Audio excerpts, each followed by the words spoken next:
네, 안녕하세요. JMBC 코로나19 브리핑 시간입니다. 먼저 신규 확진자 수를 살펴볼 텐데요. 지난 22일 32명까지 치솟았던 하루 신규 확진자 수가 26일 날은 2주 만에 한 자릿수로 떨어져서 7명을 기록했고요. 어제 하루도 11명, 그리고 오늘 17시 현재 신규 확진자가 없는 상태입니다. 32명까지 치솟았던 신규 확진자 수가 연휴를 기점으로 해서 좀 수그러드는 기세인데요. 결과는 좀 더 지켜봐야 되겠습니다. 신규 확진자부터 먼저 살펴보면 오늘 11명의 신규 확진자가 나왔는데 이 중에 9명이 초기 검사에서는 음성이 나왔지만 자가격리 해제 직전에 재검사에서 다시 양성 판정을 받은 특징이 있는데요. 먼저 김영성당에서도 2명이 접촉자로 분류돼 자가격리됐지만 초반에는 음성이 나왔는데 격리 해제 직전 재검사에서 양성이 나왔고요. 한라사우나에서도 2명, 그리고 동백동산에서도 자가격리 중 1명이 양성 판정을 받았고, 대기고에서 음성 판정 중 자가격리 중이던 3명이 다시 양성 판정을 받았습니다. 그리고 홍익보육원에서도 1명이 추가됐고요. 나머지 그 2명은 신규 확진자로 지금 역학조사가 진행 중입니다. 다시 말해서 오늘 11명 발생 중에 역학조사가 진행된 9명 모두 재검사 과정에서 양성 판정을 다시 받은 건데요. 배종명 감염병 관리단장은 감염은 됐지만 초기에 잠복 기간 동안 바이러스가 발현되지 않으면서 음성 판정을 받았지만 시간이 지나면서 감염기를 지나 양성 판정을 받은 사례가 지금 계속 꾸준히 나오고 있기 때문에 앞으로도 이런 사례가 더 늘 수 있다고 경고했습니다. 오늘은 신규 확진자가 많이 줄었기 때문에 신규 확진자보다는 기존에 집단 감염이 이루어지고 있는 큰 그룹의 감염 경로나 특징을 한번 살펴보려고 준비를 했는데요. 제일 먼저 이제 김영성 단발 집단 감염입니다. 지금까지 한라사우나와 7080까지 번지면서 총 누적 확진자가 152명까지 늘었는데요. 우선 김영성당에서는 지금까지 31명이 나왔고 한라사우나는 69명, 그리고 7080에서도 52명이 나왔습니다. 이 세 가지 모두 연결고리는 바로 이 개인 식사 모임인데요. 먼저 김영성당 확진자와 149번이 개인 식사 모임을 하면서 2차 감염이 이루어졌고, 근데 문제는 이 149번이 이 한라사우나 여탕 매점 운영자였습니다. 매점 운영자를 통해서 손님들 간의 접촉이 계속 활발히 이루어지면서 한라사우나 안에서 모두 69명의 확진자가 발생을 했고요.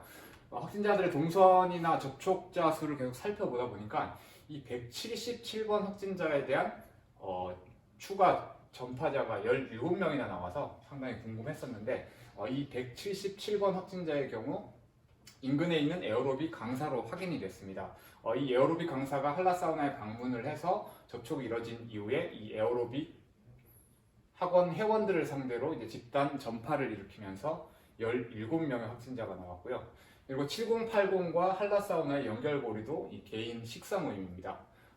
203번 확진자가 한라사우나 확진자와 식사 모임에서 접촉이 이뤄졌고, 이후 203번이 7080 운영자로 알려져 있는데요.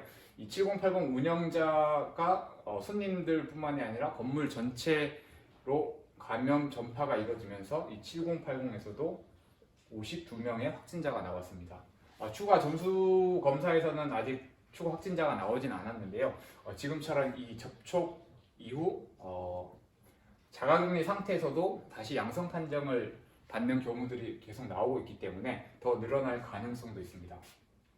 또 다른 하나는 지금 홍익보육원에서, 이거는 연휴 직전부터 급격히 늘어난 집단 감염 장소인데요. 모두 오늘 1명이 추가돼서 모두 13명으로 늘었습니다. 홍익보육원은 사실은 이 백아카데미에서 시작됐는데요. 270번 확진자인 백아카데미 학원 강사와 대성학원 학원 강사가 부부 관계인데, 여기서 1차 전파가 이뤄졌고, 대성학원 안에서 학생들 5명한테 일단 그 강사와 접촉한 학생 5명이 감염이 됐고, 이 가운데 2명이 이 홍익보육원 출신입니다. 그래서 여기에서 대성학원에서 감염된 이후 다시 홍익보육원에 들어가서 생활을 하는 과정에서 여기 있는 학생들하고 종사자들 포함해서 현재 13명의 확진자가 나왔고요.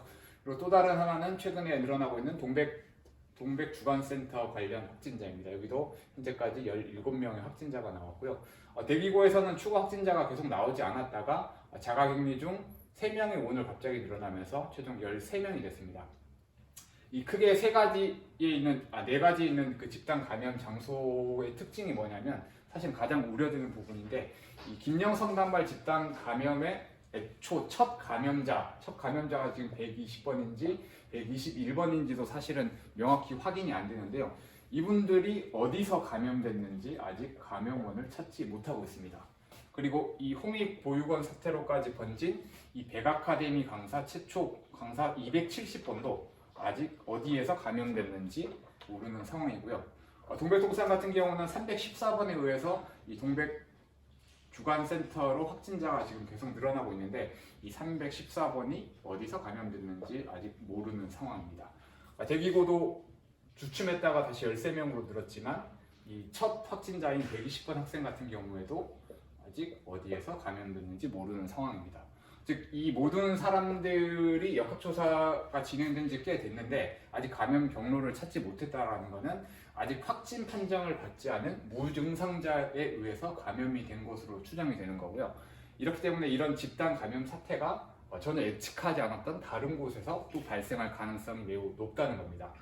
그리고 오늘 또 눈여겨볼 만한 소식 하나가 이제 국가수의과학연구원에서 지역별이나 전국 발생하는 신규 확진자 수를 토대로 감염 재생산 지수를 발표를 했습니다. 감염 재생산 지수는 한 사람이 걸렸을 경우 이 사람이 몇 명에게 전파를 하느냐라는 수치인데요. 12월 24일 발표된 자료에 따르면 전국 감염 재생산 지수가 1.15명인데 제주 같은 경우는 이제 환자가 이제 급격히 늘다 보니까 2.64명으로 집계가 됐습니다. 그래서 이 국가수의과학연구소에서는 2주 후에 제주의 일일 신규 확진자 수가 300명에 달할 것이다라는 예측도 내놨는데요.